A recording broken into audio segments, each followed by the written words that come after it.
As teorias lamarquistas não morreram, e eu vou explicar isso para você. Lamarck foi um biólogo do século XIX que dizia que durante a nossa vida nós adquirimos diversos caracteres, e esses caracteres são transmitidos para os nossos descendentes. Essa teoria afirmaria que a diversidade entre as espécies se daria à diferença de caracteres que cada um adquiriu ao longo de sua vida e foi passando para seus filhos.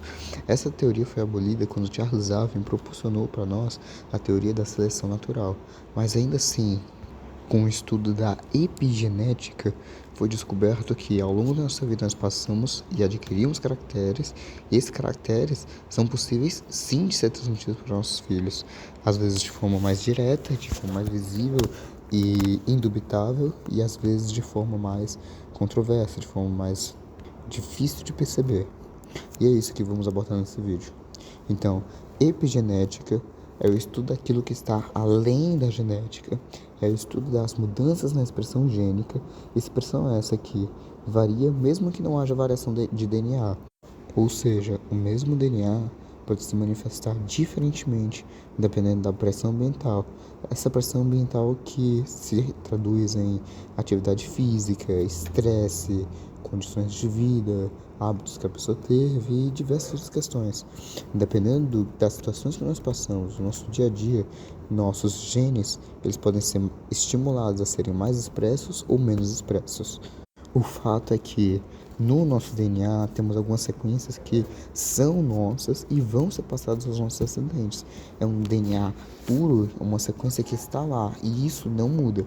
Mas aí que está, revestindo essa sequência, temos uma série de combinações químicas que os tornam mais ou menos ativos ao longo da vida. E quando ocorre o processo de divisão celular, esse revestimento é passado para as próximas células, ou seja, é possível que esses revestimentos, esses segmentos que revestem o DNA, eles podem sim ser passados por hereditariedade.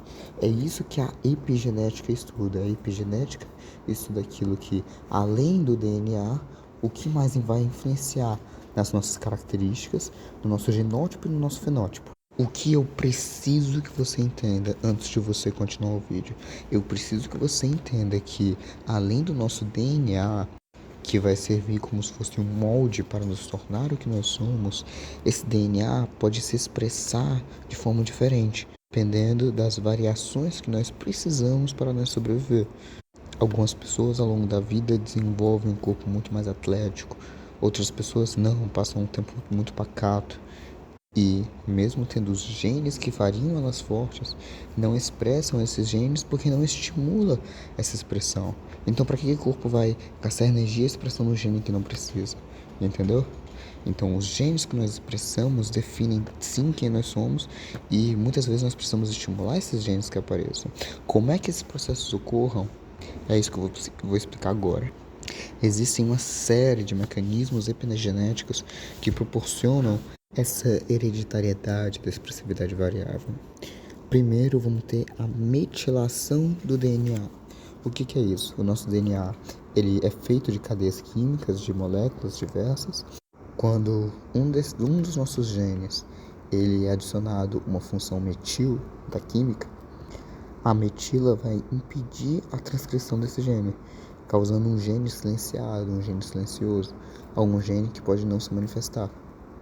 Alguns genes eles precisam ser naturalmente metilados para o desenvolvimento saudável. Nem todo gene eu vou querer que se manifeste no meu paciente.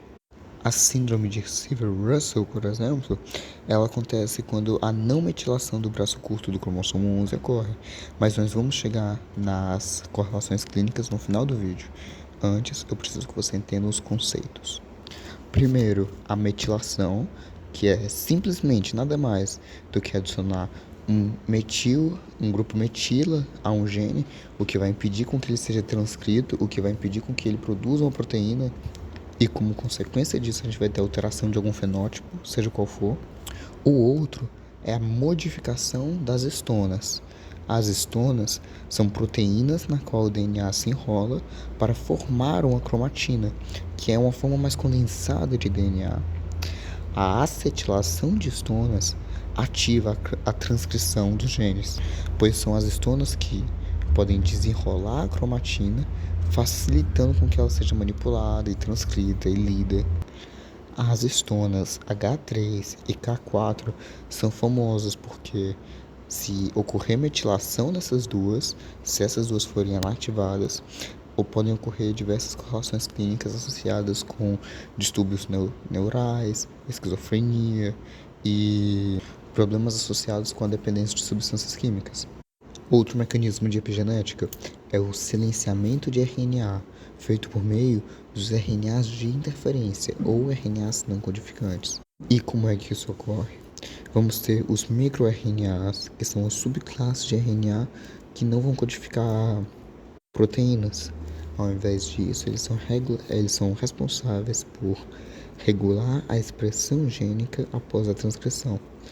Os RNAs de interferência, eles podem atuar não só clivando o RNA mensageiro-alvo que eles visam, ou eles podem também impedir a tradução dele.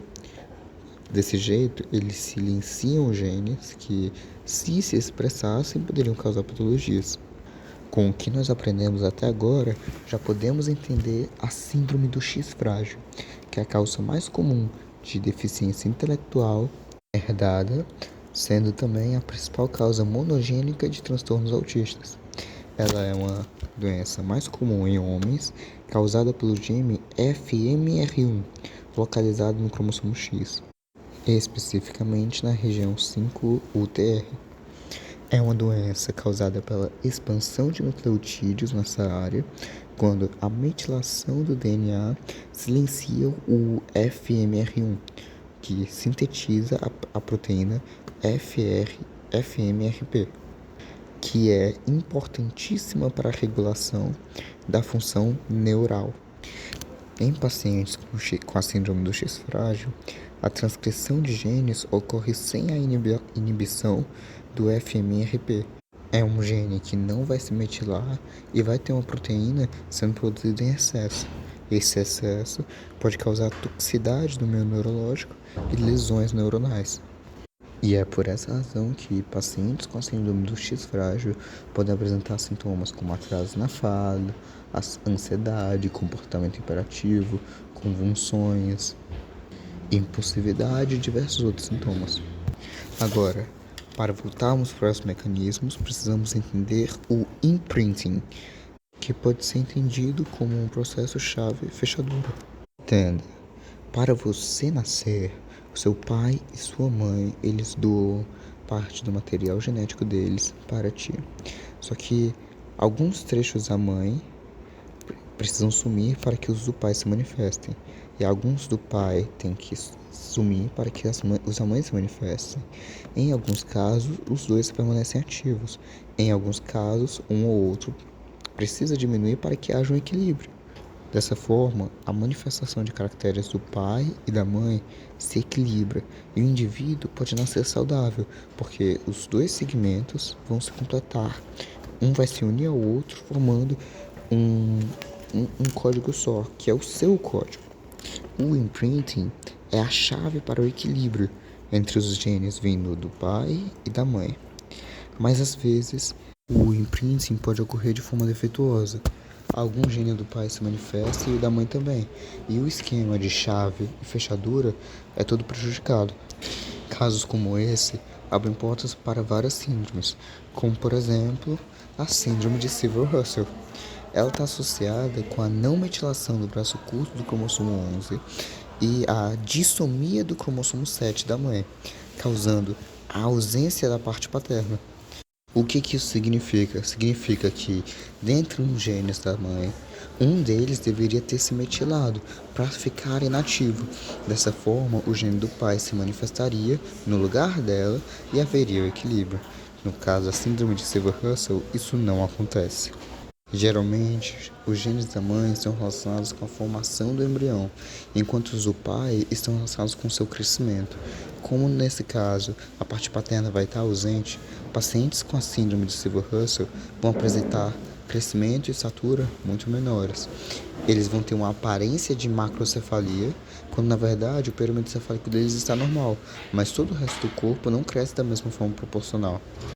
Uma característica marcante dessa síndrome é que, nesse caso, o crescimento do paciente vai estar atrasado desde antes do nascimento, ou seja, no útero o paciente já vai ter um tamanho menor, vai, vai ocorrer o parto, ele vai permanecer pequeno e após os 2 anos de idade, quando é esperado que ele comece a crescer com mais rapidez, ganhar estatura com mais velocidade, isso não acontece.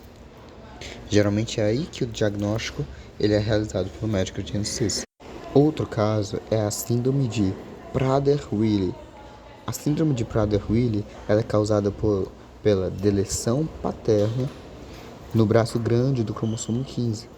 Nesse caso, vamos ter uma moderada deficiência mental, uma hipotonia neonatal grave, então o paciente não vai ter força, progredindo depois, conforme o crescimento, com hiperfagia e obesidade, além do hipogonadismo.